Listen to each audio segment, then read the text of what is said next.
మన Varahi sales grand festive celebrations ప్రతి 10,000 రూపాయల కొనుగోలుపై ఒక బంగారు నాణెం ఉచితం. ఈ ఆఫర్ జనవరి 15 వరకు మాత్రమే. ప్రస్తుతం మనతో పాటు ఉన్నారు ప్రముఖ జ్యోతిష్యులు వేణుస్వామి గారు. ఇప్పుడు వారితో మాట్లాడి మరిన్ని విషయాలు తెలుసుకుందాం. ముఖ్యంగా మనకెన్నో సందేహాలు ఉంటూ ఉంటాయి, వాటి గురించి అడిగి తెలుసుకునే ప్రయత్నం చేద్దాం. నమస్కారం అండి.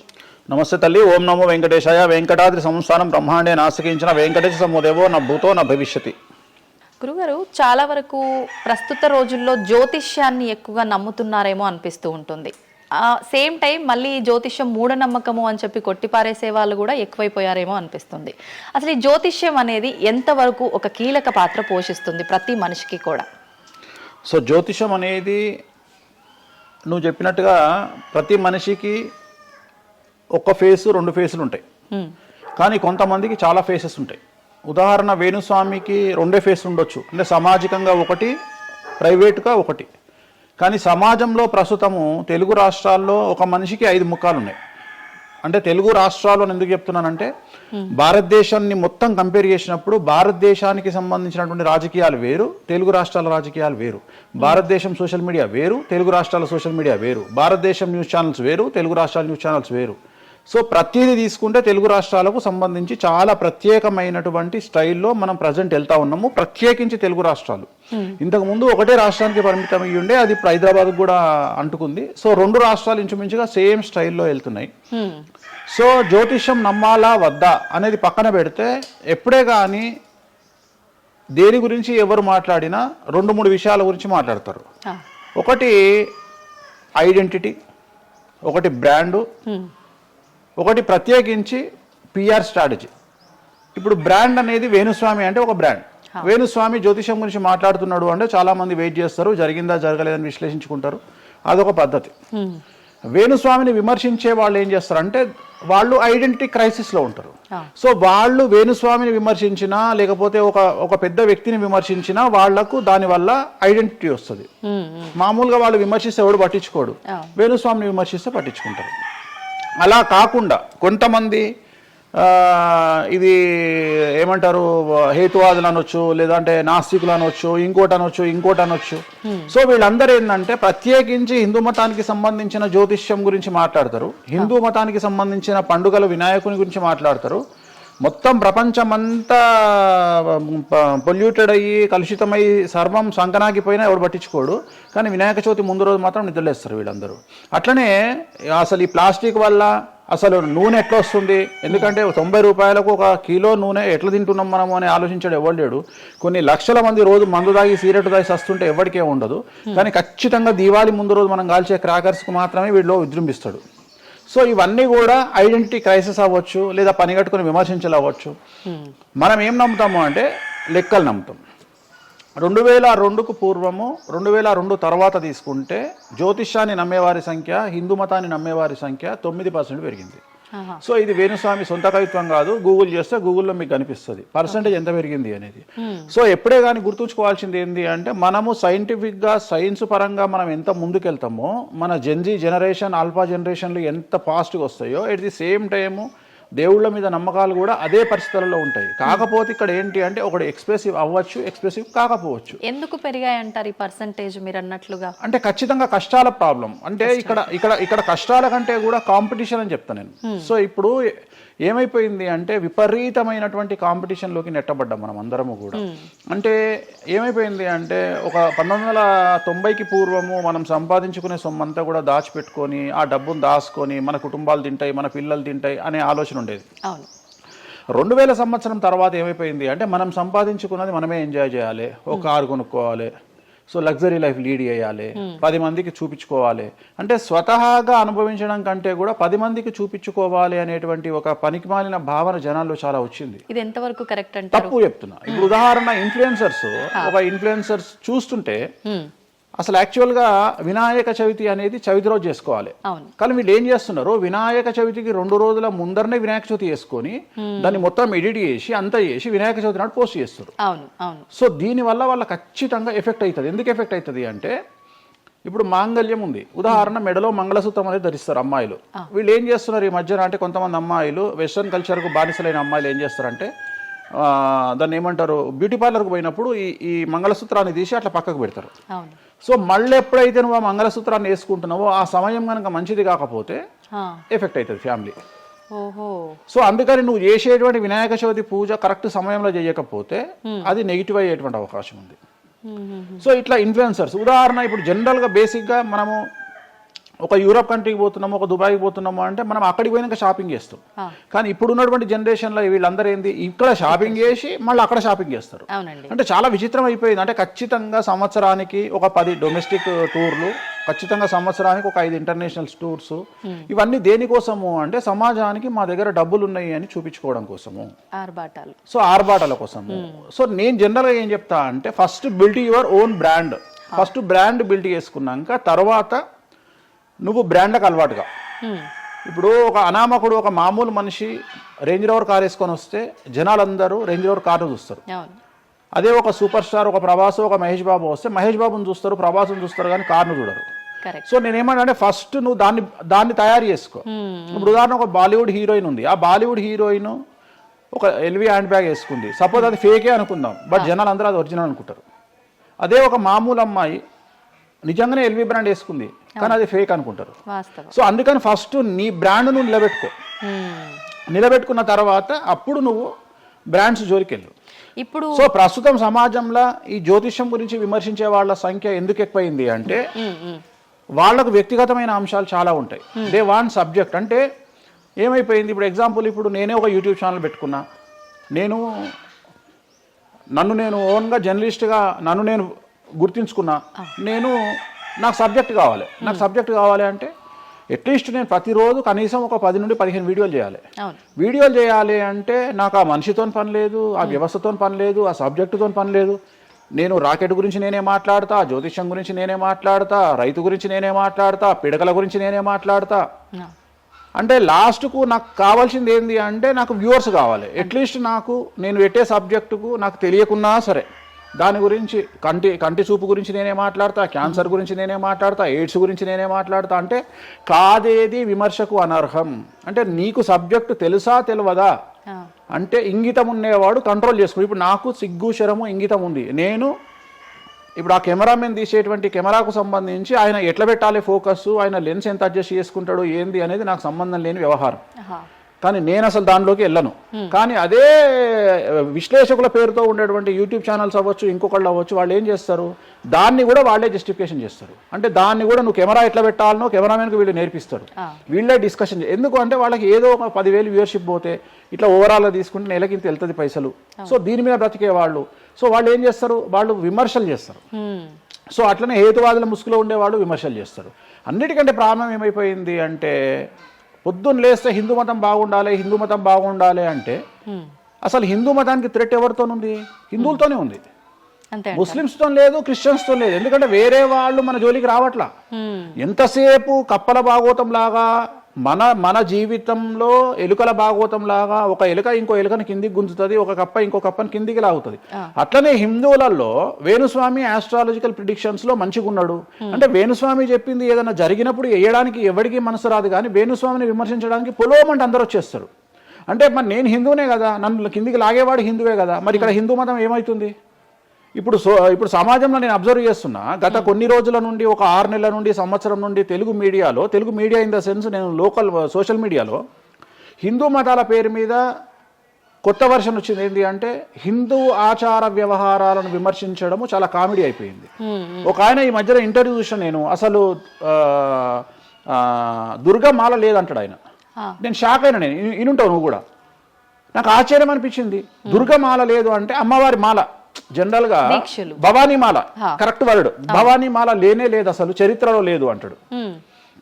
అంటే సమాజము ఏదో విధంగా భక్తి మార్గం వైపు వెళ్తుంది అంటే నువ్వు సంతోషంగా ఫీల్ అవ్వాలి, కానీ దాన్ని కూడా విమర్శించేవాడు. ఎందుకంటారు ఇలా అంటే వీళ్ళందరూ పండితులు కాదు, వీళ్ళందరూ standing comedians or sitting comedians.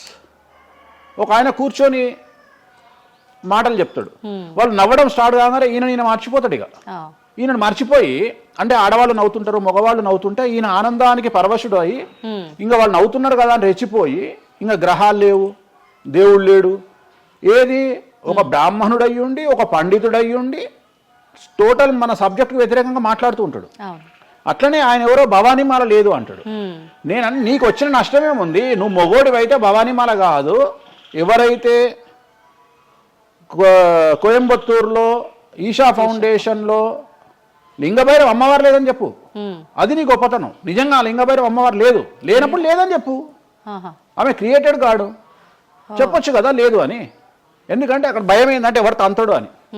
వీళ్ళ భయం అంటే ఏంటంటే ఎక్కడైతే ఎవడు వీళ్ళకి అడ్డు రాడో అక్కడికి వస్తాడు. వీళ్ళకి ఒరిజినల్ సబ్జెక్ట్ మాట్లాడే దమ్ము లేదు. సో ఇదంతా ఎంత చేసినా నేను అల్టిమేట్గా చెప్పేది ఏంటంటే, జ్యోతిష్యానికి వ్యక్తిగతంగా నా దగ్గరకు వచ్చేవాళ్ళు నాకు జనాలకు చెప్పారుగా. ఇప్పుడు నేను ఒక మాట చెప్తా, ఇప్పుడు సీక్రెట్ మెయింటైన్ చేయాలనుకుంటారు ప్రతి ఒక్కరు, ప్రైవసీ మెయింటైన్ చేయాలనుకుంటారు. మామూలుగా హాస్పిటల్కి పోతేనే ఇవాళ ప్రైవసీ మెయింటైన్ చేయాలనుకుంటున్నారు. అది అట్లీస్ట్ తలకాయనొప్పికి పోయినా వాళ్ళు దే వాంట్ ప్రైవసీ. అంటే కారు డైరెక్ట్గా B1కి వెళ్ళిపోతుంది, పైకి వెళ్ళిపోతారు, డాక్టర్ని కలుస్తారు, వస్తారు. అట్లాంటిది వేణుస్వామి దగ్గరకు వచ్చి నేను ఎందుకు చెప్పాలనుకుంటున్నా, లేదంటే నేను ప్రజలకి చెప్పాలనుకుంటున్నా అనుకోరు కదా. ఎవరో ఒకళ్ళు వేణుస్వామి దగ్గరికి వెళ్ళినప్పుడు కొన్నిసార్లు కొన్ని వీడియోలు తీసినప్పుడు 100 మందిలో ఒక వీడియో తీసినప్పుడు ఆ వీడియో పోస్ట్ చేస్తాము, దానివల్ల నా దగ్గరకు వచ్చినట్టు తెలుస్తుంది. కానీ 99% నా దగ్గరకు వచ్చినట్టు తెలియదు. నా దగ్గరికే కాదు, జ్యోతిషం అనేది ఎక్స్ట్రీమ్గా జనాల్లోకి వెళ్తున్నది. ఎట్ ది సేమ్ టైం భక్తి అనేది జనాల్లోకి వెళ్తున్నది. దాన్ని భయం అంటమా భక్తి అంటమా పక్కన పెడితే ఈరోజు జనాలు ముక్కోటి కానీ ఇతరత్ర పండుగలు కానీ జనవరి 1 కానీ జనాలు విపరీతంగా దేవాలయాల్లో ఉంటున్నారు. అంటే జనాలకు దేవుడి మీద కానీ శాస్త్రాల మీద కానీ వచ్చినటువంటి నమ్మకము, ఈ నమ్మకాన్ని ఎవరో ఒకళ్ళు వచ్చి టీవీలో కూర్చొని చెప్పినంత మాత్రాన పోదు. సో ఇది జనాల్లోకి విపరీతంగా వెళ్తానే ఉంటుంది. జనాలు ఎప్పుడే కానీ ఎంత వెస్టర్న్ కల్చర్కి వెళ్ళినా నమ్మకము అనేది ఒకటి ఉంటుంది. మనల్ని నమ్మించేది, మనల్ని బ్రతికించేది నమ్మకము. ఈ నమ్మకం లేకపోతే మనకు జీవితం లేదు. సో ఈ జ్యోతిష్యము అనేది అంధకార బంధురంలో ఉండేటువంటి ఒక వ్యక్తిని బయటకు తీసుకురావడానికి, జరగబోయే నష్టాన్ని చెప్పడానికి మాత్రమే పనికి వచ్చేటువంటి శాస్త్రము. అంతేగాని నువ్వు 50 ఏళ్లకు నరుకుతావు, 40 ఏళ్లకు కారు కొంటావు, ఈ సొల్లు పురాణం చెప్పాల్సిన పని లేదు. జరగబోయేటువంటి నష్టాన్ని గనక చెప్పగలిగితే జ్యోతిష్యము దాన్ని సరి చేసుకోవడంతో పాటు మానసికంగా స్ట్రాంగ్ అవ్వడానికి ఆ వ్యక్తికి చాలా చాలా చాలా ఉపయోగపడుతుంది. భార్యాభర్తలు తన్నుకొని చస్తారు, విడిపోతారు అని చెప్పడంలో ఉద్దేశము మీరు విడిపోండి అని కాదు. భార్యాభర్తల్లో అట్లీస్ట్ జనరేషన్ ను బట్టి ఈ రోజు భర్త అనేవాడు కాంప్రమైజ్ అయ్యి భార్య తిట్టినా పడి ఉంటాడు అని ఇక్కడ ఉద్దేశము. అంటే ఒకప్పుడు భార్యకు భర్తకు పెళ్లికి కనీసం 10 సంవత్సరాల గ్యాప్ ఉండేది. ఎందుకు అంటే భార్య అనే అమ్మాయి చిన్నపిల్లగా ఉంటే భర్త అనేవాడు ఒక కూతుర్ని చూసుకుంటాడు అనే ఉద్దేశంతో ఆ పెళ్లిళ్ళు చేసేవాళ్ళు. ఇవాళ ఏం చేస్తున్నారు, ఇద్దరికి 6 నెలలు తేడా ఉండదు. సో ఇద్దరు టెంపర్మెంట్ లో వెళ్తారు, ఇద్దరు గొడవలు పడతారు. సో ఈ కండిషన్లో వాళ్ళిద్దరు విడిపోయేటువంటి తత్వం వైపు వెళ్తారు. కాబట్టి మొదలే మీ జాతకాలు బాగాలేవు, మీకు విడిపోయే అవకాశం ఉంది అంటే మిమ్మల్ని విడిపోమని చెప్పడం కాదు. ఇక్కడ మీరు జాగ్రత్తగా ఉండండి, కాంప్రమైజ్ కండి, ఈగోస్ పక్కన పెట్టండి, మీ పొసెసివ్నెస్ను పక్కన పెట్టండి. సో ఆర్థికపరమైనటువంటి అంశాల్లో క్యాలిక్యులేటెడ్గా ఉండండి, తన్నుకొని చావకండి, విడిపోకండి అని మొదలే వాళ్ళని హెచ్చరించడం అనేటువంటిది దీంట్లో భాగము. కానీ ఇవాళ ఏమంటున్నారు, శుభమా అంటూ పెళ్లి చేసుకుంటే విడిపోమని చెప్తున్నాడు వేణుస్వామి అంటే దాన్ని శుభమా అని చెప్పరు నాయన. ప్రతి ఒక్కళ్ళకి అదే చెప్తున్నారు. ఆ మాతకు వస్తే మీరు పొద్దున్న లేస్తే 100 పెళ్లిలలో 80 పెళ్లిళ్ళు డివోర్స్ అవుతున్నాయి. మరి దీని మీద మీరే కదా డిబేట్ పెడతారు. సో ఇదంతా ఏంటంటే ఒక వ్యక్తిని విమర్శించాలనుకున్నప్పుడు వాళ్ళు ఏదైనా తీసుకురావచ్చు. దాన్ని రామ అంటే దాన్ని చిన్న పదాలు మారిస్తే ఆ రామ అనేది ఒక బ్యాడ్ వర్డ్ అవుతుంది. సో దాన్ని ఎట్లంటే చేసుకొని పోవచ్చు. కానీ ప్రస్తుతం దేశ కాలమాన పరిస్థితులలో జ్యోతిష్యం కానీ శాస్త్రాలు కానీ దైవత్వం కానీ తగ్గేదే లేదు, ముందుకెళ్తానే ఉంది. ఇప్పుడు ఒక మనిషి జననం దగ్గర నుంచి చనిపోయే వరకు జాతకం అనేది కొన్ని సందర్భాల్లో మాత్రమే చూడాలి అని చెప్పి ఒకప్పటి కాలంలో చెప్పేవారట. కానీ ఇప్పుడు మాత్రం పుట్టిన దగ్గర నుంచి ఎప్పుడు ఏ చిన్న సమస్య వచ్చినా జాతకం చూపించుకోవడము, అసలు ఇది మన సాంప్రదాయంలో లేనే లేదు అంటున్నారు. ఇది ఎంతవరకు వాస్తవం? నేను లాస్ట్ ఇయర్ ఒక హీరోకు ఒక బిడ్డ పుడితే నేను చెప్పినప్పుడు చాలా మంది మేధావులు వచ్చి నన్ను విమర్శించారు. చిన్న పాపకు జాతకం చెప్తారా ఎవడన్నా అని. నీకు తెలిసే ఉంటే కృష్ణదేవరాయల ఆస్థానం కానీ ఇతర రాజులు పెద్ద రాజుల ఆస్థానంలో కానీ ఆస్థాన సిద్ధాంతి అని ఉండేవాడు. వాళ్ళు ఏం చేసేవాళ్ళు అంటే రాణికి కూతురు పుట్టిన కొడుకు పుట్టిన వాళ్ళు వచ్చి మొత్తం లైఫ్కు సంబంధించిన జాతకాన్ని రాసేవాళ్ళు. పుట్టడంతోనే అసలు పుట్టిన రోజే రాసేవాళ్ళు. ఓకే. వీళ్ళు ఏమైతారు, ఈయన జీవితంలో ఏమైతాడు, దొంగ అవుతాడా, మంచోడు అవుతాడా, రాజు అవుతాడా, లంగ అవుతాడా, క్రికెటర్ అవుతాడా అంటే ఆ దేశకాలం అన్న ప్రశ్న బట్టి అప్పుడు. సో దాన్ని ఇప్పుడు కన్వర్షన్ చేసుకుంటే ఇప్పుడు మేము రాసే జాతకంలో ఇప్పుడు వీడు ఇంజనీర్ అవుతాడా, డాక్టర్ అవుతాడా, ఎంటర్ప్రెన్యూర్ అవుతాడా, ఉద్యోగస్తుడు అవుతాడా. సో ఇవన్నీ అంచనా వేగ ఒక మనిషి పుట్టినప్పటి నుండి లగ్నాన్ని బేస్ చేసుకొని 1వ నెంబరు అంటే లగ్నము నుండి 12వ నెంబరు అంటే వ్యయము 1 నుండి 12 గడులను కనుక తీసుకొని రాస్తే ఆ మనిషి ఎప్పుడు పుట్టి ఏమేం చేస్తాడు, ఎప్పుడు చనిపోతాడు అనేది వెరీ క్లియర్గా మెన్షన్ చేయవచ్చు. సో ప్రతి రోజు జాతకాన్ని వేసుకోవచ్చు, ప్రతి నెల జాతకాన్ని వేసుకోవచ్చు. గోచారము గ్రహచారము అని 2 ఉంటాయి. గోచారము అంటే ప్రస్తుతం జరిగేటువంటి గ్రహాల యొక్క గమనం ఏ విధంగా ఉంది అని తెలియజేసేది గోచారము. గ్రహచారము అంటే పుట్టినప్పుడు దాన్ని బేస్ చేసుకొని రాసేది గ్రహచారము. జనరల్ గా తెలుగు రాష్ట్రాల్లో చాంద్రమానాన్ని మాత్రమే బేస్ చేసుకొని జాతకాలు రాస్తారు. కానీ వేణుస్వామి ఒక్కడే చాంద్రమానము, సౌరమానము, బార్హస్పత్యమానము అనే 3 విభాగాలను బేస్ చేసుకొని జాతకాలు రాస్తాడు. చాంద్రమానము అంటే చంద్రుడిని బేస్ చేసుకొని రోజున్నర పాటు చంద్రుడు ఒక రాశిలో ఉండేదాన్ని చాంద్రమానము అంటారు. ఇది మన దక్షిణ భారతదేశంలో వాడతాము. సౌరమానము అంటే సూర్యుడు, రవి ఒక నెలలో ఒక రాశిలో ఉంటాడు, దాన్నే మనం సౌరమానము అంటాము. అలాగే బార్హస్పత్యమానము అంటే బృహస్పతిమానము, సంవత్సరం పాటు గురువు ఒక రాశిలో ఉండేదాన్ని బార్హస్పత్యమానము అంటాము. మనము పుట్టినప్పటి నుండి కనీసము నాకు తెలిసి గత 1000 సంవత్సరాలు లేనటువంటి చరిత్ర ఈ సంవత్సరము 2026లో మనం చూడబోతా ఉన్నాము. గురువు ఒకే సమయములో 6 నెలల్లో 3 రాసుల్లోకి ప్రవేశిస్తా ఉన్నాడు. అంటే జనరల్ అర్థం కాదు, అసలు మనం ఎప్పుడు చూడలే. అందుకనే ఈ సంవత్సరం చాలా పెను సంచలనాలు ఉంటాయి. 2026లో గురువు మిథునం, కర్కాటకం, సింహం 3 రాశుల్లోకి వచ్చి మళ్ళీ రివర్స్ వస్తున్నాడు కర్కాటకానికి. సో చాలా విచిత్రమైనటువంటి ఒక గమనాన్నిగా మనం చూడాల్సి వస్తుంది. ఇది చాలా పెను సంచలనాలకు అంటే సృష్టిలోనే ఒక విచిత్రమైనటువంటి అనుభూతిని మనం పొందబోతా ఉన్నాము, మంచి చెడులు పక్కన పెడితే. సో ఇలాంటి పరిస్థితి నుండి జాతకాలను విశ్లేషించడము ఇవన్నీ కూడా నడుస్తాయి. ఇప్పుడు కొన్నిసార్లు మనిషి కొన్ని సందర్భాల్లో ఇబ్బంది వచ్చినప్పుడు నా తలరా తింటే భగవంతుడు ఇంకా రాసేశాడు, నేనేం మార్చలేను అంటుంటారు. కొన్నిసార్లు భగవంతుడిని పక్కన పెట్టి, తలరాతను పక్కన పెట్టి మనం గట్టిగా ఒకటి అనుకుంటే అయిపోతుంది అని అంటూ ఉంటారు. మీరు ముందుగానే ఒక శిశువు జననం అయినప్పుడే వాళ్ళ మొత్తం లైఫ్కి సంబంధించిన జాతకం ఇవ్వగలుగుతాము అన్నారు. మరి మధ్యలో ఇప్పుడు చెప్తున్న వాళ్ళ విధానాలను బట్టి మనం అనుకుంటే అయిపోతుంది, ఏదైనా మనం ప్రయత్నం చేస్తే మారుతుంది, భగవంతుడు దాన్ని మార్చేస్తాడు కొన్ని ప్రయత్నాల వల్ల అంటారు. ఈ రెండిట్లో అసలు దేన్ని నమ్మాలంటారు? ఇప్పుడు భగవంతుడు రాసినాడు, మన జాతకము మారదు, మన తలరాత మారదు అని అనుకుంటే అలాంటి వాళ్ళందరినీ మనం చేయాల్సింది ఏంటంటే వాళ్ళకి ఎవరికైనా హార్ట్ అటాక్ రాగానే వాళ్ళని అట్లనే బెడ్ మీద కూర్చోబెట్టి ఎదురుగా ఫోటో పెట్టి దేవుని మొక్కమని చెప్పాలి. హాస్పిటల్కి ఎవరిని పంపించొద్దు. ఎందుకంటే తలరాత కదా, భగవంతుడు రాసేసిండు కదా. మరి ఎందుకు అనవసరంగా అంబులెన్స్కి ఫోన్ చేయడము, హాస్పిటల్కి వెళ్ళడం ఎందుకు, పనిలేని పని కదా. అంటే నీ ప్రయత్నము హార్ట్ అటాక్ వచ్చినా కానీ నిన్ను తీసుకుపోయి హాస్పిటల్లో అడ్మిట్ చేస్తున్నారు. సో హాస్పిటల్లో నిన్ను టైంకు తీసుకుపోవాలా వద్దా అని డిసైడ్ చేసేది జాతకం. నువ్వు బతుకుతావా బ్రతకవా అని డిసైడ్ చేసేది జాతకం. ఇక్కడ నేను తోపు నేను తురుము అని అనుకుంటే నడవదు. నేను తోపు నేను తురుము అనుకోవద్దు. చాలా మంది చాలా రకాలుగా కష్టపడతారు. కష్టపడితేనే సుఖపడతాము, కష్టపడితేనే జీవితం అభివృద్ధిలోకి వస్తుంది అనుకుంటే అతి కష్టం పడేది గాడిద. సో అతి కష్టం పడేది డ్రైనేజీలో పనిచేసేటువంటి మున్సిపల్ వర్కర్స్. సో వాళ్లకు ₹1,00,000 రోజుకు జీతం ఇచ్చినా తక్కువ లేదు. అంటే వాళ్ళు ఊడ్చే చెత్త, వాళ్ళు తీసే చెత్త ఈ ప్రపంచంలో ఎవరూ భరించలేరు. అలాంటిది వాళ్ళు చేసే కష్టం మీద కంపేర్ చేస్తే ఈ ప్రపంచంలో ఇక కష్టం చేసే మనుషులే లేరుగా. మరి అలాంటి వారికి మనం ఇచ్చే జీతం ఎంత? 40,000, 50,000. కానీ వాళ్లకు కనీసం నెలకు 40 లక్షలని ఇవ్వాలి. అంటే నువ్వు చేసే కష్టానికి కాకుండా నువ్వు తెలివితో చేసే కష్టానికే విలువ ఎక్కువ. కాకుండా smart work exactly smart work నమ్ముకోవాలి. సో రెండవది నేను కష్టపడితే అసలు రానే రాదు. నువ్వు కష్టపడడం కాదు, నువ్వు తెలివిగా కష్టపడు, కసిగా కష్టపడు. సో అందరికంటే భిన్నంగా ముందుకెళ్ళు. సో దీంట్లో లోకులు నీ మీద రాళ్లు వేస్తారు, దీంట్లో లోకులు నిన్ను సమాజంలో టార్గెట్ చేస్తారు. So there is no development in comfortable zone. నువ్వు కంఫర్టబుల్ జోన్ దాటిన తర్వాతనే నీ జీవితంలో నీ కష్టాలు అనేవి స్టార్ట్ అవుతాయి. ఆ కష్టాలు స్టార్ట్ అయిన తర్వాత అభివృద్ధి అనేది ఏర్పడుతుంది. సో నువ్వు ఉద్యోగానికి అలవాటైనవు అంటే జీవితంలో నువ్వు ఉద్యోగంలోనే ఉండిపోతావు. నువ్వు రిస్క్ తీసుకొని సంవత్సరం పాటు ఖాళీగా కూర్చోవడానికి ట్రై చేసి నువ్వేదో వ్యాపారం చేసుకోనో ఇంకేదో చేసుకోనో ముందుకు రావడానికి ప్రయత్నం చేస్తే అప్పుడు నువ్వు తోపవుతావు. ఓకే. సో ఇక్కడ నువ్వు ఎంత టార్గెట్ చేసినావు జీవితంలో, ఎంత డబ్బు సంపాదిస్తున్నావు అనే దాని మీద నువ్వు తీసుకునే రిస్క్ ఆధారపడి ఉంటుంది. నువ్వు తీసుకునే రిస్క్ను బేస్ చేసుకుని నీ లైఫ్లో డెవలప్మెంట్ అనేది ఆధారపడి ఉంటుంది.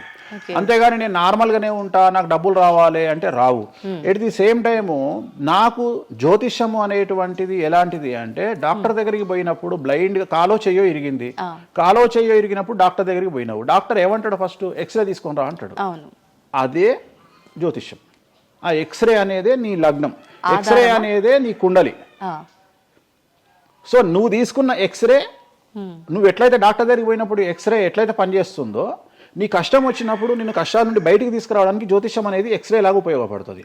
ఆ ఎక్స్రే అంటే నీ కుండలి చూసినప్పుడు నీకు ఈ సబ్జెక్ట్లో ఈ ప్రాబ్లం ఎందుకు వచ్చింది, ఒక వ్యక్తికి హార్ట్ అటాక్ ఎందుకు వచ్చింది అంటే ఆయన జాతకంలో రవి కేతువు లేదా శని దృష్టి రవి మీద, లేదా కుజ రవులు 8వ ఇంట్లోనో లేకుంటే 6వ ఇంట్లోనో వ్యయంలో ఉన్నప్పుడు, అలాగే రవి కేతువులు 12వ ఇంట్లో కలిసినప్పుడు, అలాగే 6వ ఇంట్లో కలిసినప్పుడు, సో ఆ సందర్భంలో ఆ గ్రహ చిత్రంలో, ఆ దశా చిత్రంలో ఆ దశ వచ్చినప్పుడు, అంతర్దశ వచ్చినప్పుడు, ఏలినాటి శనిలోనో, ఆ షష్టమ శనిలోనో, అష్టమ శనిలోనో ఈ హార్ట్ అటాక్ అనేది వస్తుంది. అంటే జాతకంలో ఈ దశలను బట్టే కానీ మనం తీసుకుంటున్న ఆహార అలవాట్లను బట్టి కాదంటారా? ఏం తినని వాళ్లకు కూడా క్యాన్సర్స్ వస్తాయి, గుర్తుంచుకోవాలి. ఏం తినని వాళ్ళకు కూడా క్యాన్సర్లు వస్తాయి. చాలా మందికి ప్రస్తుతం సమాజంలో నాన్ వెజ్ తిననటువంటి వాళ్లకు కొలన్ క్యాన్సర్ వచ్చినటువంటి సంఘటనలు నాకు వేలల్లో తెలుసు. సో ఏం తప్పు చేస్తున్నారని అమ్మాయిలకు బ్రెస్ట్ క్యాన్సర్ వస్తుంది? ఆన్సర్ చెప్పు. Question mark. అవునా కాదా? థైరాయిడ్తో ఏం పని చేస్తున్నాం, థైరాయిడ్ ప్రాబ్లం వచ్చింది. సరే ఉదాహరణ లంగ్స్ క్యాన్సర్ అంటే నువ్వు సిగరెట్ తాగితే వచ్చింది. కానీ నువ్వు నమ్మవో 100 మందిలో 40 మందికి లంగ్స్ క్యాన్సర్ వచ్చిన వాళ్ళకు సిగరెట్ అలవాట్లేదు. ఎందుకు వచ్చింది? సో చాలా మంది అంతెందుకు, కరోనాలో మంచి వాళ్ళు చచ్చిపోయారు, తాగుబోతులు ఎవరు తావాలా? అవును అవును. అసలు దీని మీద కదా నువ్వు సైంటిస్ట్ రీసెర్చ్ చేయాల్సింది. ఇంతమందిని చూసినా మనం రోడ్డు మీద బిచ్చమెత్తుకునేవాడు ఎవరు చచ్చిపోలే.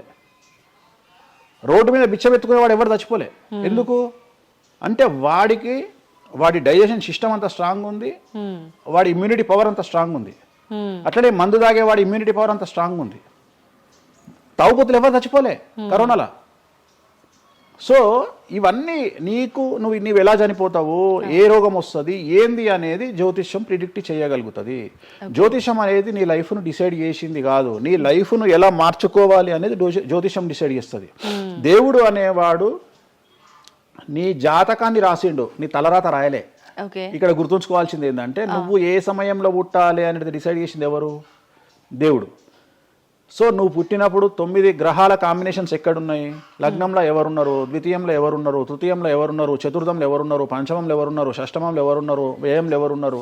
అంటే నీకు ఏ రోగాలు రావాలి, నీకు దోస్తులు ఎట్లాంటి వాళ్ళు ఉన్నారు, నీ కుటుంబంలో నీకు బంధువులతో గొడవలు అయితేయా కావా, నువ్వు డబ్బు ఎంత సంపాదిస్తావు, ఉద్యోగం వల్ల సంపాదిస్తావా, వ్యాపారం వల్ల సంపాదిస్తావా, లేకపోతే బెట్టింగ్లో పోయి నాశనం చేసుకుంటావా, లేకపోతే వ్యసనపరుడు పోయి నాశనం చేసుకుంటావా, సో అమ్మాయిలకు బానిస అవుతావా, అంటే ఇట్లాంటివన్నింటిని అనలైజ్ చేయగలిగినటువంటి శక్తి జ్యోతిష్యానికి ఉంది. జ్యోతిష్యము అనేది వేరు కాదు. నువ్వు ఏదైతే దేవుడు జాతకం రాసిండు, ఏదైతే తలరాత రాసిండు అంటుండో గదే గిది. అంటే పుట్టిన టైంని, ప్లేస్ని అన్నిటిని బట్టే ఈ ప్రిడిక్షన్.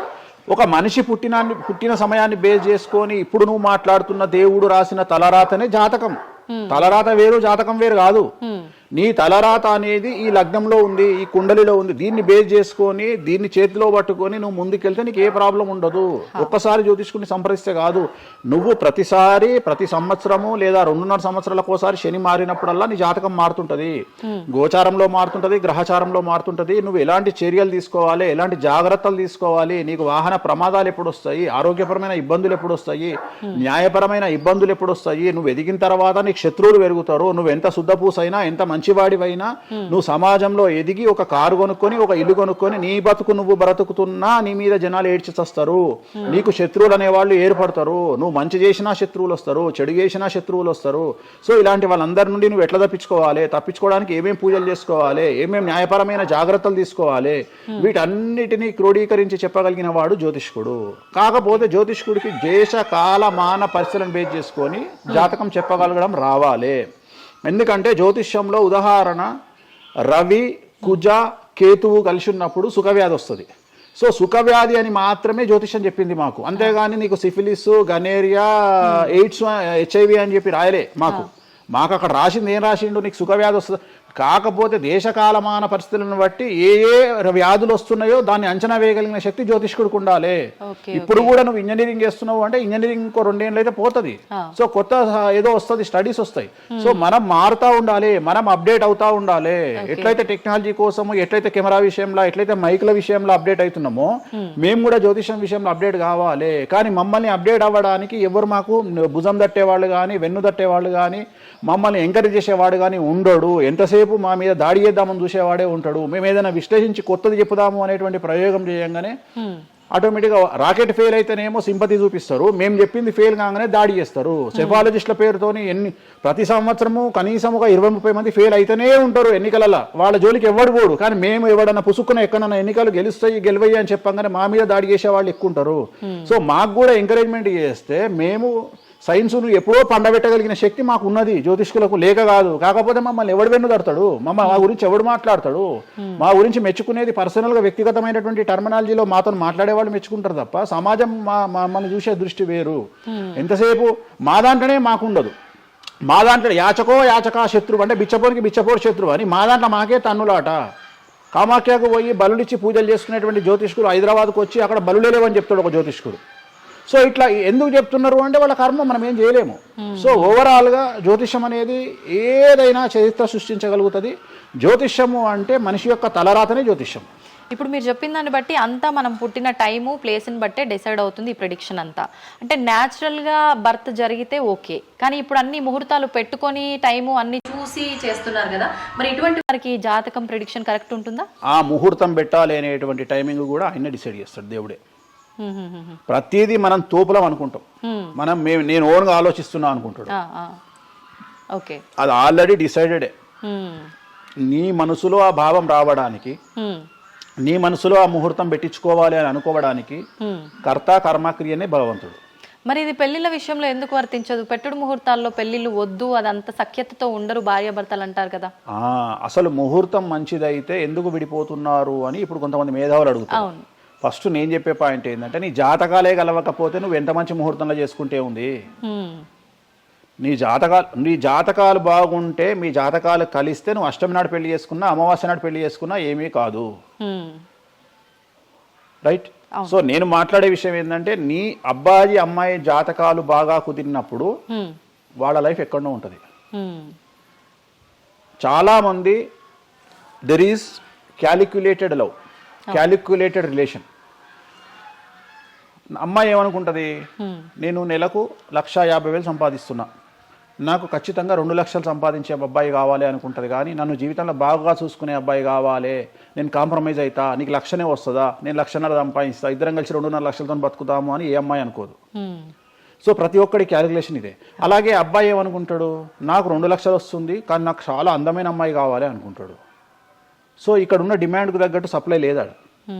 సో అప్పుడు ప్రాబ్లం ఏమవుతుంది, ఫైటింగ్. అప్పుడు ఏమవుతుంది అంటే కాంప్రమైజ్ అనేది స్టార్ట్ అవుతుంది. అంటే జ్యోతిష్యుడు జాతకాలు బాగాలేవు అని చెప్పినా ఇనే పరిస్థితులలో వీళ్ళు ఉండరు. రెండవది, జ్యోతిష్కులు కూడా ఏం చేస్తారంటే సాధ్యమైనంత వరకు ముక్కుసూటిగా ఆన్సర్ చెప్పకుండా, కుజదోషం ఉంది, 7వ ఇంట్లో కుజుడున్నాడు, 7వ ఇంట్లో శని కుజులు కలిసి ఉన్నారు, సో చాలా ప్రాబ్లం అవుతుంది. లేదా 7వ ఇంట్లో చంద్రుడు కుజుడు కలిసి ఉన్నారు, సో పిల్లవాడి తల్లి వల్ల సమస్యలు వస్తాయి, లేదా పిల్ల తల్లి వల్ల సమస్యలు వస్తాయి అని వీడు డైరెక్ట్గా అమ్మాయికో అబ్బాయికో చెప్పడు. లేదు మీ ఇద్దరికి సంతాన యోగం లేదు అని చెప్పడు. ఉదాహరణ 9:5 అయింది, ఇద్దరిది అమ్మాయిది అబ్బాయిది, సంతాన యోగం ఉండదు, షష్టాష్టకాలు అయినాయి. వీడేమంటాడు, షష్టాష్టకాలలో శుభ షష్టాష్టకాలు అంటాడు. అంటే విషయంలో మంచి విషయం ఉంటుందా? ఉండదు కదా. శుభ షష్టాష్టకాలు ఎక్కడి నుండి వచ్చినాయి? నువ్వు చెప్పేదే విషం అంటున్నావు, విషం అనుకుంటూ మంచి విషయం అంటున్నావు మళ్ళా. సో మంచి విషయం ఎక్కడ నుండి ఉంటుంది? ఉండదు. విషం వేసుకుంటే చస్తాడు. అట్లనే షష్టాష్టకాలు అంటే ప్రాబ్లం స్టార్ట్ అవుతుంది. అట్లనే 9:5 ఏకనాడి, వర్ణదోషము, యోని దోషము, ఇట్లా చాలా రకాల దోషాలు ఉంటాయి. సో ఈ దోషాలను ఏం చేస్తారంటే, ఈ దోషాలను ఎదుటి వ్యక్తికి నిజాయితీగా చెప్పడం మానేసి సాధ్యమైనంత వరకు వీళ్ళు పెళ్లి చేసుకోవాలి అనే ఇంటెన్షనల్ గా పాజిటివ్ వేలో వెళ్తాడు. కాంప్రమైజింగ్. రెండవది ఏంటంటే, ఆల్రెడీ వీళ్ళు ఏం చేస్తారు, మేము ఫిక్స్ అయ్యి మేమిద్దరం ఫిక్స్ అయినాము, మేము పెళ్లి చేసుకుంటాము అని డిసైడ్ చేసుకొని వస్తారు అక్కడికి. అప్పుడు వాడు ఇవన్నీ చెప్పి వాళ్ళ మనసును విరగొడతాడా? విరగొట్టాడు. జనరల్గా ప్రపంచంలో ఏ అమ్మాయి తండ్రి కానీ ఏ అబ్బాయి తండ్రి కానీ తన బిడ్డనో తన కూతురో తన అల్లుడో నాశనం కావాలి అని కోరుకోరు. కానీ చెప్పగలిగినటువంటి పరిస్థితుల్లో ఎవరు ఉండాలి? జ్యోతిష్కుడు ఉండాలి. సో అది నేను చేస్తున్న ప్రస్తుతం కలియుగంలో. వేరే వాళ్ళు ఎవరు చేయట్లేదు ఆ విధంగా. ఎందుకంటే రేపొద్దున కలిసి ఉండకపోతే 2 కుటుంబాలు బాధపడతాయి, సమాజంలో చెడ్డ పేరు వస్తుంది, వీళ్ళ లైఫ్ స్పాయిల్ అయిపోతుంది. సో అందుకని నేను చాలా జాగ్రత్తగా మొదలే డిసైడ్ చేసి నీకు ఈ ప్రాబ్లం ఉందిరా బాబు, నువ్వు జాతకాలు నీకు కలవలేదు, వివాహం చేసుకోకు అని చెప్తా. వీళ్ళ జాతకాలు బాగా లేకున్నా తీసుకుపోయి మంచి ముహూర్తం చూసుకొని పెళ్లి చేసుకుంటే ఆ ముహూర్తం వీళ్లను సఫలీకృతులను చెయ్యదు. నీ జాతకం బాగుండాలి. అట్లనే నువ్వు ఏ టైంలో పుట్టాలనో డిసైడ్ చేసుకున్నా అని నువ్వు అనుకొని సిజేరియన్ పెట్టుకుంటావు, కానీ ఆ టైంలో నువ్వు నక్షత్రమే చూస్తావేమో కానీ 6వ ఇంట్లో ఉండే గ్రహాలు 12వ ఇంట్లో గ్రహాలు డిసైడ్ చేయగలిగింది భగవంతుడు. ఆ టైంలో ఒకవేళ వ్యయస్థానంలో గ్రహాలున్నా 6వ స్థానంలో గ్రహాలున్నా జాతకం అంతా కింద మీద అవుతుంది. ఒకవేళ కుజుడు ఉండే స్థానాన్ని బట్టి చంద్రుడు బుధుడు ఉండే స్థానాన్ని బట్టి జాతకాలు కరెక్ట్గా డిసైడ్ చేయకపోతే ఆటిజంతో మగపిల్లలు పుడతారు. సో ఇన్ని సమస్యలు ఉంటాయి. సో చాలా ఈజీగా సిజేరియన్ ఆపరేషన్ చేసుకోగానే పిల్లలు మంచిగా పుడతారు అని కాదు అక్కడ. ఎందుకంటే నువ్వు పిల్లలు మంచిగా పుట్టాలి లేదు అనేది డిసైడ్ చేయడానికి it will take 3 to 4 hours. కానీ 3 to 4 minutes లో జ్యోతిష్కుడు డిసైడ్ చేస్తుంది. అది తప్పు. ఓకే. ఈ మధ్యకాలంలో దశమహావిద్యల అమ్మవార్ల గురించి చాలా ఎక్కువగా వింటున్నాం. రాబోతున్న సినిమాలు, ఆల్రెడీ వచ్చిన సినిమాలు కూడా వారికి సంబంధించిన సినిమాలు ఎక్కువగా రావడం జరుగుతోంది. అంటే కొత్తగా, అంటే ఎవరైనా మనిషి కొత్తగా వస్తే మాట్లాడుకోవడం వరకు ఓకే, కానీ భగవంతుల గురించి కొత్తగా మన అందరిలోకి రావటము, వాళ్ళ గురించి మాట్లాడుకోవటము, మళ్ళీ అంటే భగవంతుడు అంటేనే అందరికీ అందుబాటులో ఉండి వాళ్ళకున్న కష్టాల నుంచి గట్టెక్కించడానికి ఆరాధించే వాళ్ళుగా మనం భావిస్తాము. మరి వాళ్ళని అందరూ ఆరాధించొద్దని రకరకాల విధానాలన్నీ చెప్తూ ఉన్నారు. ఎవరు అసలు ఈ దశమహావిద్యలు, ఎందుకు ఆరాధించొద్దు అందరూ? నేను 1991 ఐ థింక్ ఘరానా మొగుడు అనే సినిమా ఓపెనింగ్ చేయడానికి విశాఖపట్నం వెళ్ళాను నేను. ఆ సినిమా ముహూర్తం నేనే పెట్టిన. ఇక్కడ చిరంజీవి గారి సినిమా, రాఘవేంద్రరావు గారిది విశాఖపట్నంలో అయ్యింది. బంగారు కోడిపెట్ట అనే సాంగ్ తోని ఆ సినిమా స్టార్ట్ అయింది. అది ముహూర్తం చేసిన నేను విశాఖపట్నంలో. అప్పుడు నేను అక్కడనే పక్కనే ఉన్నటువంటి శ్రీకాకుళం అనేటువంటి ఒక ప్రాంతానికి వెళ్ళిన. నేను మాట్లాడేది 1991. అప్పుడు వాళ్ళకి ఎన్టీ రామారావు అంటే ఎవరో తెలియదు. హైదరాబాద్లో ఎన్టీ రామారావు ఉంటాడు అంటే వాళ్ళ ఆశ్చర్యానికి అంతులు లేవు. అంటే ఎన్టీ రామారావు అనే వ్యక్తిని మీరు చూసిరా, మీకు తెలుసా అంటే వాళ్ళంతా, అంటే ఆ రోజు ఉన్నటువంటి డెవలప్మెంట్, ఆ రోజున్న ఫ్లైట్లు, ఆ రోజున్న వ్యవస్థను బట్టి వాళ్ళు ఎక్కడనో కుగ్రామంలో ఉండేటువంటి మనుషులు.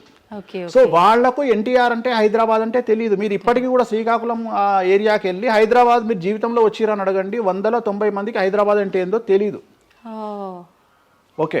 సో అట్లనే భారతదేశంలో ఇప్పుడు మన తెలుగు రాష్ట్రాల్లో పుట్టిన చాలా మంది దగ్గరికి వెళ్ళి ఢిల్లీ ఎలా ఉంటుంది అని అడిగితే మీకు తెలియదు, ముంబై ఎలా ఉంటుంది అని అడిగితే మీకు తెలియదు. మాకు తెలియదు కాబట్టి ప్రపంచం గింతే బాయిలకప్ప అనుకోవద్దు. సో దశమహావిద్యలు అనేవి ఇవాళ కొత్తవి కావు. ఎలాగైతే లింగాకారంలో శివుణ్ణి పూజిస్తున్నామో, శివుడి భార్య అయినటువంటి సతీదేవిని అదే యోని రూపంలో పూజిస్తున్నాము. అయిపోయింది, చెరిసగం మంచుకురు ప్రపంచాన్ని. నీకు ఇవాళ తెలిసింది వేణుస్వామి చెప్తే. వేణుస్వామి ఎంక్వైరీ చేయడం అలవాటు, వేణుస్వామికి ఎక్స్ప్లోర్ చేయడం అలవాటు కాబట్టి తిరిగి వచ్చి నీకు ఇవాళ చెప్తే నీకు అర్థమైంది. నువ్వు అంత మాట మాట్లాడుతున్నావు. అరుణాచలం ఎవరికి తెలిసి బాలటి వరకు? ఎందుకు అరుణాచలానికి పొలోమంటే వెళ్ళిపోతున్నారు అంటే చాగంటి కోటేశ్వరరావు గారు చెప్పడం వల్ల నీకు అరుణాచలం తెలిసింది. మరి అరుణాచలం విషయంలో ఇదే డిస్కషన్ ఎందుకు వస్తలేదు?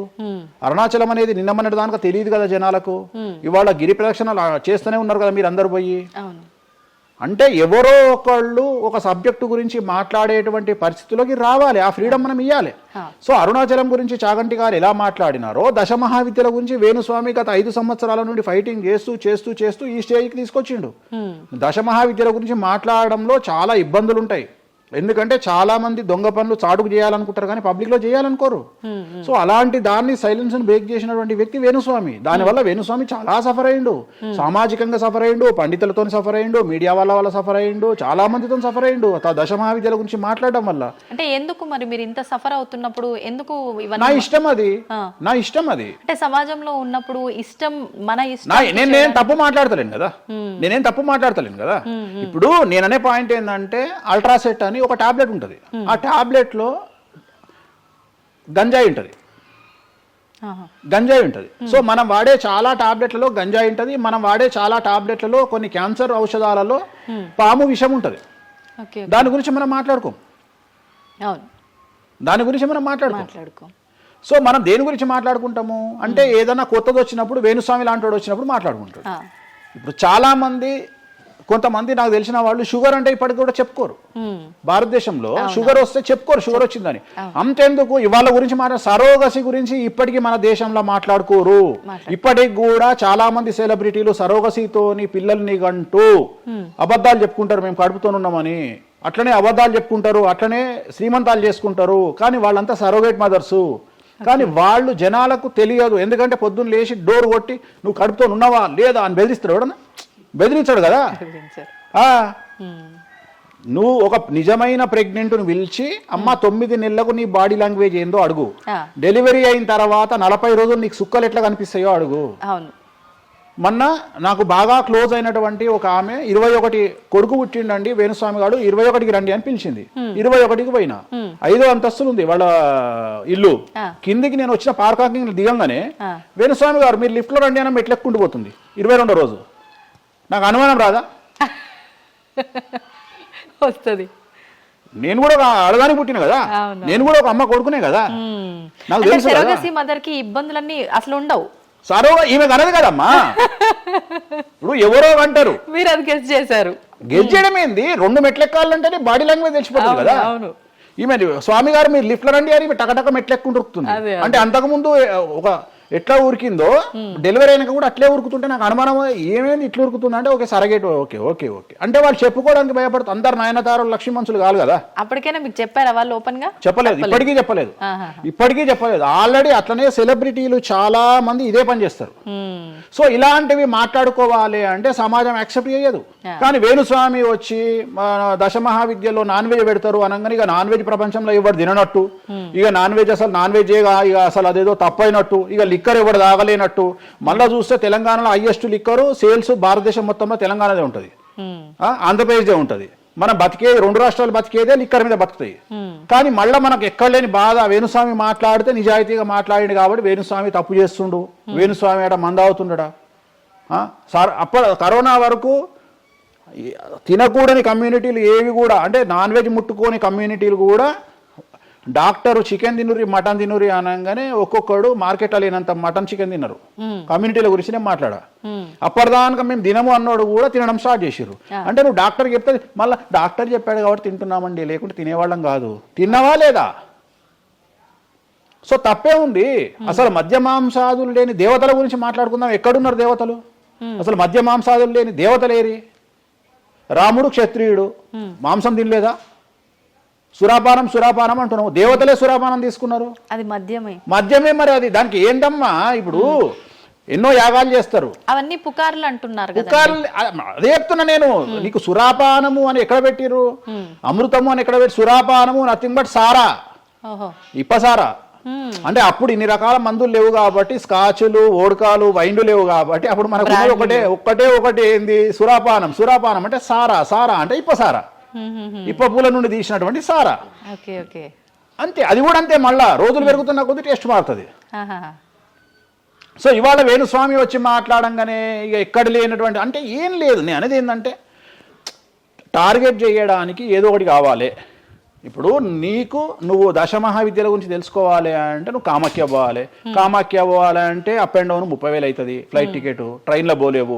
ఈ 30,000 రూపాయలు ఖర్చు పెట్టి నువ్వు అక్కడికి పోయి అక్కడ ఏం జరుగుతుంది అని తెలుసుకుని వచ్చిన తర్వాత వేణుస్వామి మీద నీకు క్లారిటీ వస్తుంది. సో ఒకవేళ నమ్మినోడు నమ్ముతాడు, నమ్మనోడు నమ్మడు. I don't care. నేనేంటంటే నేను తీసుకున్నటువంటి టార్గెట్ ప్రకారం వెళ్తున్నా, నేను చెప్పాలనుకున్నా. కానీ ఆల్మోస్ట్ ఆల్ తెలుగు స్టేట్స్లో 70-80% జనాలకు వామాచారం అంటే ఏందో తెలుసు, దశమహావిద్యలు అంటే ఏందో తెలుసు, దశమహావిద్యలో దేంతో పూజ చేస్తారో తెలుసు, అన్నీ తెలుసు. ఇంకొకటి ఏమైపోయిందంటే మీడియాలో నా గురించి రావడం వల్ల వేణుస్వామి వామాచారంలో స్పెషలిస్టు అనే విషయాన్ని నేను పబ్లిసిటీ చేసుకోకుండానే జనాల్లోకి వెళ్ళిపోయింది. సో ఎవరైతే వామాచారంతో పూజలు చేయాలనుకుంటారో ఆటోమేటిక్గా వాళ్ళే నా దగ్గరకు వస్తున్నారు. స్వామి ఎందుకంటే ఇప్పుడు క్యాన్సర్కు పలానా దగ్గర మందిస్తారు అని నువ్వు నెగిటివ్గా ప్రమోట్ చేసావు అనుకో, జనాలు అక్కడికే పోతారు. అట్లనే వేణుస్వామి వామాచారంలో పూజలు చేస్తారట, వామాచారం కావాల్సిన వాళ్ళు నా దగ్గరికే వస్తారు డైరెక్ట్. సో ఈజీగా నన్ను రూట్ చేసి ఈయన దగ్గరికి వెళ్ళండి అని చెప్పినట్టు అయిపోయింది. అందుకని నాకు ఫ్రీ పబ్లిసిటీ వల్ల ఇంకా నేను ఉన్నదానికంటే ఇంకొక 100% బిజీ అయినా. అంటే ఏమవుతుంది? ఎందుకంటే అమ్మవారు కదా డిసైడ్ చేసేది. నేనేమనుకుంటా అంటే అమ్మవారు డిసైడ్ చేస్తుంది. అమ్మవారే డిసైడ్ చేస్తుంది. ఇప్పుడు నేను ఏదైనా హిందూ మతానికి, హిందూ శాస్త్రానికి, వామాచార విధానానికి, తంత్ర మార్గానికి, అమ్మవార్లకు వ్యతిరేకంగా నేను ఏం చేసినా అమ్మవారు నన్ను సర్వనాశనం చేస్తుంది. ఒకవేళ నా జోలికి వస్తే అమ్మవారు చూసుకుంటుంది, వాళ్ళ సంగతి నాకు అనవసరం. ఇప్పుడు మీరు అన్నారు అంటే ఈ దశమహావిద్యల్లో అమ్మవార్లకి మద్యము ఇవన్నీ ఈ పంచమకారాలన్నీ కూడా కామన్, అది అందరికీ తెలిసిందే అని. మరి మీరొక్కరే ఎందుకు బల్లగుద్దినట్టు ఇది వాస్తవం అని చెప్తున్నారు? అందరూ చెప్పే విధానం ఏ రకంగా ఉంది అంటే అంటే మనలో ఉన్న ఈ చక్రాలని యాక్టివేట్ చేయడము, మద్యము అని అంటే మద్యం కాదు ఇంకేదో అని చెప్పి, మాంసము అంటే మాంసం కాదు అల్లంతో ఇంకేదో మిక్స్ చేస్తే వచ్చేదాన్ని మాంసంగా పలుకుతారు కానీ అది మాంసం కాదు, అంటే జీవిని చంపడం ఇదంతా కాదు, ఈ విధానం చాలా మంది చెప్పుకుంటారు వస్తున్నారు. ఏం చెప్తారు అట్లా? అంటే దక్షిణాచారంలో పూజలు చేసే వాళ్ళు వాళ్ళ దగ్గరికి భక్తులు రావాలి అంటే వాళ్ళు అదే చెప్తారు. ఓకే, నీకు దీనికి ఒక ఎగ్జాంపుల్ చెప్తా. 2 వీలర్ ఎప్పుడైనా వాడినావా నీ లైఫ్లో? 2 వీలర్ వాడినవా? నేను అడుగుతున్నా తల్లి ప్రశ్న, నిన్నే అడుగుతున్నా. 2 వీలర్ ఎప్పుడైనా వాడినవా? నేను ఎప్పుడు డ్రైవ్ చేయలే. సో 2 వీలర్ వాడిన వాళ్ళకే తెలుస్తుంది ఈ విషయం, చాలా బాగా తెలుస్తుంది. 2 చక్రాల బండి వాడిన వాడు కార్పొరేటర్ దాంట్లో ఆ పెట్రోల్లో చెత్త వస్తుంది. చెత్త వచ్చినప్పుడు బండి స్టార్ట్ కాదు. స్టార్ట్ కాకపోతే మనం కొట్టి కొట్టి కొట్టి కొట్టి మెకానిక్ దగ్గర తీసుకుపోయి మెకానిక్ దగ్గర పెడతాం బండి. ఏ మెకానిక్ కూడా మన ముందు కిక్కు కొట్టాడు. బండి ఫస్ట్ మనం ఆపగానే వాడు చేసేది ఫస్ట్ అది ఇప్పుతాడు మొత్తం. ఎందుకంటే వాడికి తెలుసు ఒకవేళ పుసుక్కున స్టార్ట్ అయితే వీడు నాకు పైసలు ఇయ్యాడు. అందుకని ఏం చేస్తాడంటే దాన్ని కిక్కు కొట్టకుండా మొత్తం డప్పనిప్పి కార్పొరేటర్ క్లీన్ చేసి పైపు తీసి మొత్తం పెట్రోల్ ఇట్లా చూసి అంతా పెట్టి చేసినాక ఒక కిక్కు కొట్టగానే కుయ్యి అని స్టార్ట్ అవుతుంది. 50 రూపాయలు ఇస్తారు అంటాడు. రైట్, అయిపోయింది. రెండవది, నువ్వు ఆంజనేయ స్వామి గుళ్ళో పనిచేసే పంతుల దగ్గరికి పో, జ్యోతిష్యం చెప్పించుకో. దోష నివారణ నీకు ఏం చెప్తాడంటే హనుమంతుడికి సింధూరము అంటాడు. నవగ్రహ గుడిల పంతుల దగ్గరికి పో, గ్రహాల పూజలు చెప్తారు. నవగ్రహాలకు అభిషేకము అంటాడు, తైలాభిషేకము అంటాడు. అంటే నువ్వు ఎవరి దగ్గరికి పోతే వాడి దగ్గర లేని దాన్ని వాడు అడ్వైజ్ చేయడు. లాజిక్ అర్థమైందా? వాడి దగ్గర లేని దానికి వాడు అడ్వైజ్ చేయడు. దశమహావిద్యల గురించి కానీ వామాచారం గురించి కానీ చేయగలిగిన తోపు తురుము సౌత్ ఇండియాలో వేణుస్వామి ఒక్కడే. బుద్ధి లేనివాడు ఎవడన్నా నువ్వు పోతే పండితుని దగ్గరికి పోతే నాకు చేత కాదండి, నేను ఎదవనండి, అక్కడ వేణుస్వామి గారు ఉన్నారండి అని ఎవడన్నా పంపిస్తాడా నిన్ను? పంపించరు. ఏమంటాడు అప్పుడు? అవన్నీ తప్పులు, నేను చేసే కరెక్ట్ అంటాడు. అంతేగాని నా దగ్గరికి వీళ్ళందరూ దారి మళ్ళిస్తారా? పొండి వేణుస్వామి దగ్గరికి, పొండి వేణుస్వామి దగ్గరికి అని. అప్పుడు ఏం చెప్తాడు? పంచమకారాలు లేవు అంటాడు. అప్పుడు నేనేం చెప్తున్నా? వేణుస్వామి నిజాయితీ పరుడు కాడు, వేరే వాళ్ళు నిజాయితీ పరులు కారు. మీ చేతిలో ఆండ్రాయిడ్ ఫోనో ఐఫోనో ఉంది, గూగుల్లో కానీ చాట్‌జీపీటీలో కానీ జెమినీలో కానీ వామాచారం అంటే ఏందో ఓపెన్ చేయండి, దశమహావిద్యలు అంటే ఏందో ఓపెన్ చేయండి, వామాచారంలో ఉండే పంచమకారాలు అంటే ఏంటో ఓపెన్ చేయండి. మీకు మీరే తెలుసుకోండి. ఈ సమాజంలో తెలుగు రాష్ట్రాల్లో ఉన్న దొంగలెవరో దొరలెవరో మీరే గుర్తుపట్టండి. ఎవరు అబద్ధాలు చెప్తున్నారో అనే విషయాన్ని తెలుసుకోండి. వేణుస్వామి దొంగ అయితే వేణుస్వామి దగ్గరికి రాకండి, వేణుస్వామి జ్యోతిషం చేత కాకపోతే రాకండి, వేణుస్వామి పంచమకారాలు తప్పు చెప్తే రాకండి. మీరు ఎవరిని అడగండి, మనుషుల మాట నమ్మకండి, దీన్ని నమ్మండి. నేను అందుకనే మనుషుల్లో మార్పులు ఉండొచ్చు, మనుషుల్లో భేదాభిప్రాయాలు ఉండొచ్చు, మనుషుల్లో ఈగోలు ఉండొచ్చు. దీంట్లో ఈగోలు లేవు, దీనికి ఈగో లేదు, దీనికి పొసెసివ్నెస్ లేదు, దీనికి ఈర్ష లేదు. మంచిగా ఓపెన్ చేయండి, వామాచారం అని కొట్టండి. వామాచారం అంటే ఏందో చూపిస్తుంది, పంచమకారాలు అంటే ఏందో చూపిస్తుంది, దశమహావిద్యలు అంటే ఏందో చూపిస్తుంది, కామాఖ్య దేవాలయం అంటే ఏందో చూపిస్తుంది. సో పంచమకారాల్లో ఏమేమి ఉంటాయో అదే చూపిస్తుంది. సో పంచమకారాలలో ఒక్కటి మాత్రమే గురుముత, మాకు గురువు ఏం నేర్పించిండో అది మేము చేయాలి. మిగిలిన 4 మైథునం, మిగిలిన 4 ఫిజికల్గా పెట్టాల్సిందే. సాత్విక దేవతలు అంటే గణపతి, సరస్వతి, వెంకటేశ్వర స్వామి, చండి, వీళ్ళంతా సాత్విక దేవతలు. మేము దశమహావిద్యలకు వచ్చేటప్పటికి ఉగ్రదేవతలు. ఉగ్రదేవతలకు ఎప్పుడు కానీ డైరెక్ట్గా నువ్వు ఏమైతే సబ్జెక్ట్లో ఉన్నాయో అవి పెట్టాల్సిందే. సో ఉగ్రదేవత విషయంలో కాంప్రమైజ్ అనేది లేదు.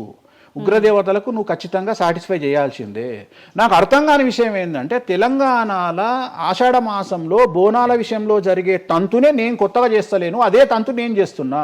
మీకు అక్కడ లేని సమస్య ఇక్కడ ఎందుకు వస్తుంది నాకు అర్థమైతలేదు. కానీ అక్కడ బలి అండ్ పానకం, కళ్ళు ఈ 2 సాకపోయటం మాత్రమే ఉన్నాయి, పంచమకారాలు ఏం లేవు కదా.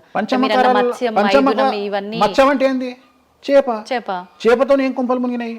కానీ మీరు అన్నట్టుగా చూస్తే ఇక్కడ పంచమకారము, ఇక్కడ మాత్రం పంచమకారం కాదు కాబట్టి విమర్శిస్తున్నారేమో. అవునమ్మా, ఇప్పుడు ముద్ర అనేది అది ముద్ర తంతే కదా, క్రియనే కదా. తంత్ర మార్గంలో ముద్ర అనేది ఒక వ్యవస్థ. మత్స్యము అంటే చేపనే కదా. నువ్వు కొత్తగా పెట్టేది ఏముందాడా? మటను, మద్యము, మత్స్యము, ఇంకొకటి ఎక్కువ వస్తుంది నీకు, అంతే అంతే కదా నువ్వు పెట్టేది. కానీ అది కూడా ప్రాంతాన్ని బట్టి చేయాల్సిన విధానము. దాన్ని తీసుకొచ్చి ఇక్కడ మాట్లాడేది ఏంది, ఎందుకు మాట్లాడాలి అని అంటున్నారు కదా. సో ఇప్పుడు ఒక ప్రాంతానికే దేవత పరిమితం అయితే అట్లా అని కాదు, కొంతమంది ప్రాంతానికి పరిమితమై ఉంటారు, కొంతమంది గ్రామానికి పరిమితమై ఉంటారు, అలా ఉంటూ ఉంటారు కదా. మరి అక్కడ కామాఖ్య దగ్గరే చేయాలి, కామాఖ్య దగ్గరే మాట్లాడాలి, ఆ పూజలు తీసుకొచ్చి ఇక్కడ చేయడం ఎందుకు? ఇక్కడ నేనేం చేయలేదే అనే వాళ్ళు ఉన్నారు. అవునమ్మా, అదే చెప్తున్నా. వాళ్ళు ఎందుకు అంటున్నారు అంటే వాళ్ళకి పుట్టబోతుంది కదా, వాళ్ళ కూడు దగ్గర, నోటి దగ్గర కూడు పోతుంది కదా, మస్తుగా మాట్లాడతారు. ఇది ఏమైతుంది, నేను ఒక లాజిక్ చెప్తా. ఇప్పుడు నీకు ఒక షాపు నడుస్తుంది, బుక్ స్టాల్ అంటే, ఎదురుగా ఇంకో బుక్ స్టాల్ పెట్టినప్పుడు ఆటోమేటిక్గా వీటి దెబ్బతింటాడు. నేను ఒక కొత్త మార్గం ఎంచుకున్నా. ఈ కొత్త మార్గం ఎంచుకోవడానికి దమ్ము ధైర్యం కావాలి. నా వేలో నేను వెళ్తున్నా. నన్ను విమర్శించడానికి చాలా మంది వస్తారు. కారణం ఏంటి అంటే వేణుస్వామి ఒక్కడే. కానీ 99 మంది పాజిటివ్ దక్షిణాచారంలో వెళ్తే వేణుస్వామి ఒక్కడే వామాచారంలో వెళ్తున్నాడు. వీళ్ళకి నేను అందరికీ కాంపిటీటర్గా వీళ్ళు భావిస్తున్నారు. నేనేమంటున్నా అంటే, సార్ నీకు నేను కాంపిటీటరే కాదు, ఎందుకంటే మీరందరూ సౌందర్య, మన ఆమె పేరు ఇంకో సాయి, ఏమో హీరోయిన్ పేరు ఏదో ఉంటుంది కదా, సాయి పల్లవి. సో మీరంతా సాయి పల్లవి, సౌందర్య టైపు, నేను సన్నీ లియోన్ టైపు. నన్ను వదిలేయండి, నన్ను వదిలేయండి. నాకు మీకు కాంపిటీషన్ లేదు. నేను బికినీ మీద తిరుగుతా. నేను అన్ని వదిలేసుకున్నా. నా మొలదారం కూడా తీసి పక్కకు పెట్టిన. అంటే నాకు బట్టలు ఇప్పే అవకాశం మీకు ఇవ్వట్లా, మొత్తం ఇప్పేసుకున్నా నేను ఆల్రెడీ. మీరు ఇప్పుదామంటే ఏం లేవు నా దగ్గర చివరికి నా అండర్వేర్తో సహా, నా మొలదారంతో సహా ఇప్పుకున్నా. ఇంకేం లేవు మీరు ఇప్పడానికి. సో మీ పని మీరు చేసుకోండి. మీరు సాత్విక దేవతలను ఆరాధించుకోండి, మీరు ఏం చేసుకోండి. వీళ్ళదంతా ఏ కాన్సెప్ట్ అంటే, సువర్ణ పుష్పార్థం అక్షతాం సమర్పయామి అంటే, సువర్ణ పుష్పం అనుకొని అక్షతలేనైనా మీరు అదే బ్యాచ్. మంద అనుకొని మటన్ అయినా, మాంసం అనుకొని మటన్ అయినా, మంద అనుకొని స్కాచ్ పోయినైనా నాది ఆ బ్యాచ్. నా బ్యాచ్ నాదే. నేను జెన్యూన్గా ఏం కావాలనో అమ్మవారికి అదే ఇస్తా. చాలామంది శాస్త్రంలో వారాహి అమ్మవారికి ఎరుపు రంగు అన్నము నైవేద్యంగా పెట్టమని చెప్పారు. ఇక మన మేధావులు ఇంత కుంకుమ తీసుకొని అన్నంలో కలిపి ఇక ఫీల్ అవుతుంటాడు. ఇక వాడికి రక్తం కలిపినట్టే ఇక తీసుకొచ్చి పెడతాడు. అంటే నువ్వు అమ్మవారిని పిచ్చిదాన్ని చేస్తావా? శాస్త్రం ఏం చెప్పింది, నువ్వేం చేస్తున్నావు అంటే చెక్ చేసుకోమని చెప్పి. ఇవి చెప్ప చేత కాదు ఎవరికి. శాస్త్రం ఏం చెప్పింది, వారాహి అమ్మవారికి ఎరుపు రంగులో అన్నం పెట్టమని చెప్పింది.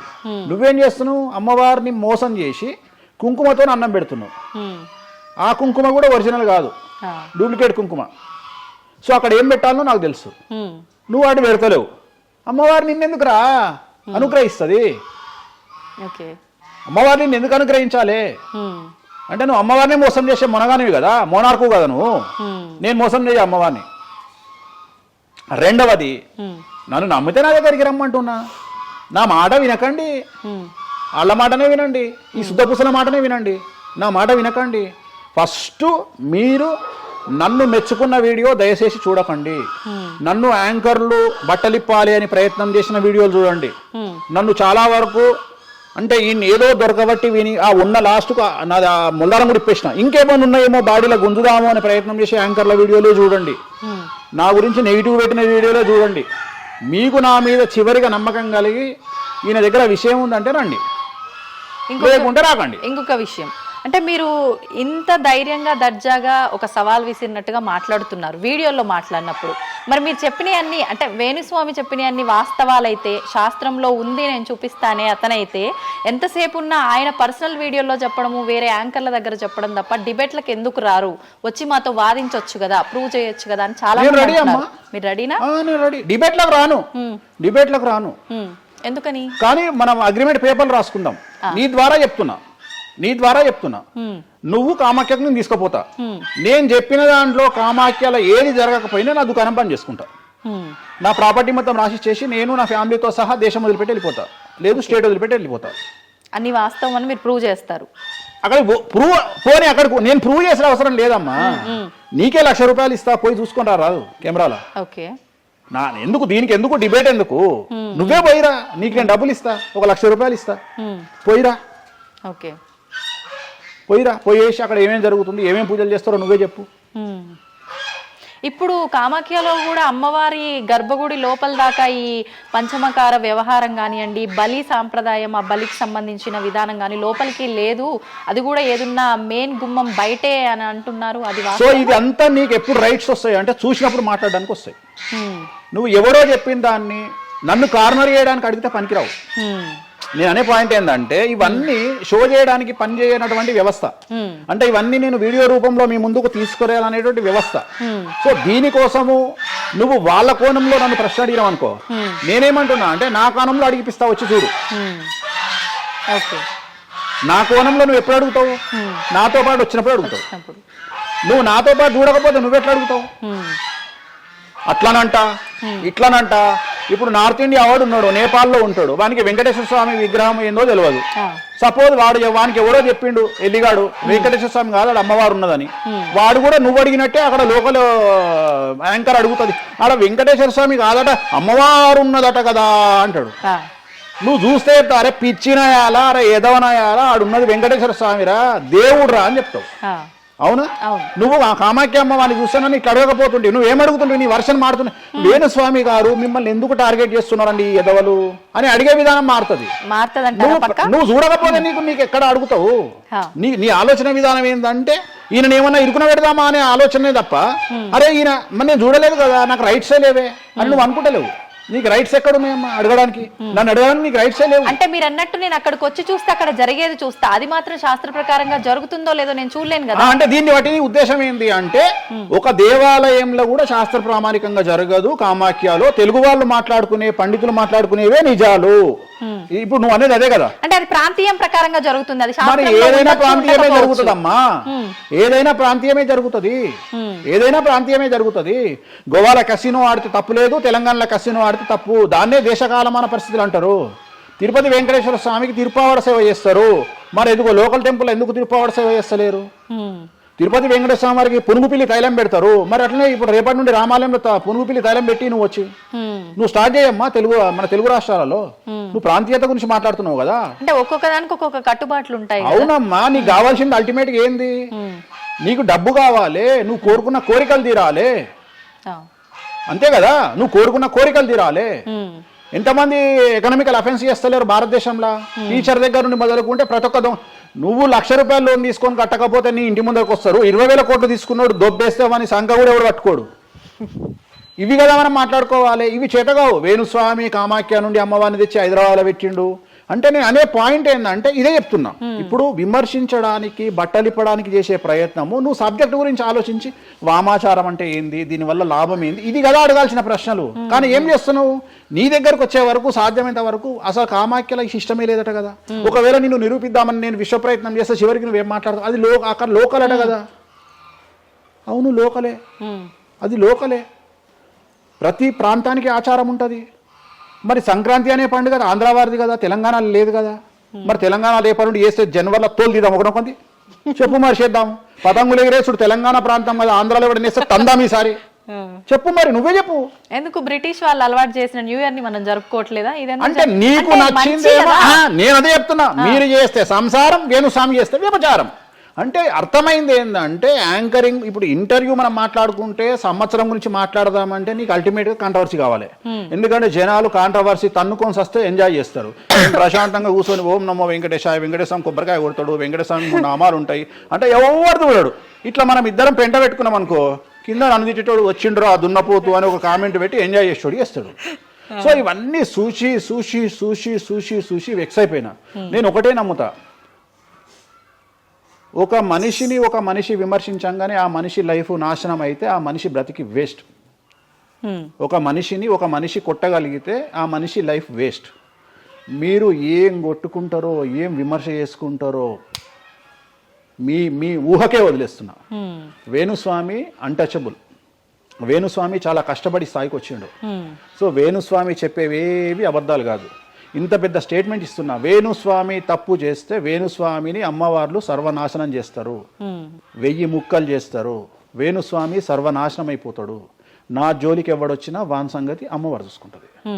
ఇంతకంటే బిగ్గెస్ట్ స్టేట్మెంట్ ఎవడు ఇయ్యాడు ప్రపంచంలో, నేను ఇస్తున్నా. సో నేను ఇక్కడున్న తొప్పాసగాళ్ళతో డిబేట్ పెట్టాల్సిన అవసరం నాకు లేదు. నీకు ఉండి నీకు దమ్ము ఉంటే నువ్వు తీసుకురా, ఎవరిని తీసుకొస్తావో నేను డబ్బులు పెట్టుకుంటా, కామాఖ్య తీసుకుపోతా, చూపిస్తా, మళ్ళీ మొత్తం చూపించిన తర్వాత నేను అట్లా నువ్వు ఇది లోకల్, ఇది లోకల్, ఇది లోకల్. రాత్రి పెళ్లిలు ఏదైతాయి ఆంధ్రాలో అవుతాయి, తెలంగాణలో ఏ పెళ్లిలు అవుతాయి 11 గంటలకు అవుతాయి. మరి ఇప్పటి నుండి తెలంగాణలో ఎవడన్నా రాత్రి పూట పెళ్లి చేసుకుని తన్నాలే పట్టుకొని. ఇంత పెద్ద గ్లోబలైజేషన్ అయ్యింది. చివరికి బాలయ్య బాబు సినిమాలకు కూడా పరదాలు కాలుస్తున్నాం అమెరికాలో, పవన్ కళ్యాణ్ సినిమాలకు కూడా పరదాలు కాలుస్తున్నాం అమెరికాలో. దీంట్లో రానటువంటి పట్టింపు ఓన్లీ వేణుస్వామి కామాఖ్య దగ్గరికి పోయినప్పుడే వస్తుంది అంటే కావాలని చేస్తున్న వ్యవహారం ఇదంతా. వాళ్ళ ఇష్టం. And for more videos, Please subscribe to iDream. Please subscribe to iDream. Please subscribe iDream. And please subscribe to iDream. For more videos, subscribe to iDream. please like, share and subscribe to the channel. Congratulations, iDream. Subscribe to iDream. Subscribe to iDream. So subscribe to iDream Media. iDream ki iDream team andarki huge congratulations. Please subscribe iDream Media. Please subscribe to iDream. Subscribe iDream. Please subscribe to iDream. iDream అంటే నా కళల ఛానల్ను subscribe చేసుకున్న నోరు తిరుగుతలేదు, మీరైతే గంట గుర్తు కొట్టండి. For more such videos, please subscribe to iDream. Subscribe to iDream. Please subscribe to iDream. Please subscribe iDream Media. Please do subscribe to iDream. Please subscribe to iDream Media. For best entertainment and information, please subscribe iDream. And don't forget to subscribe to iDream.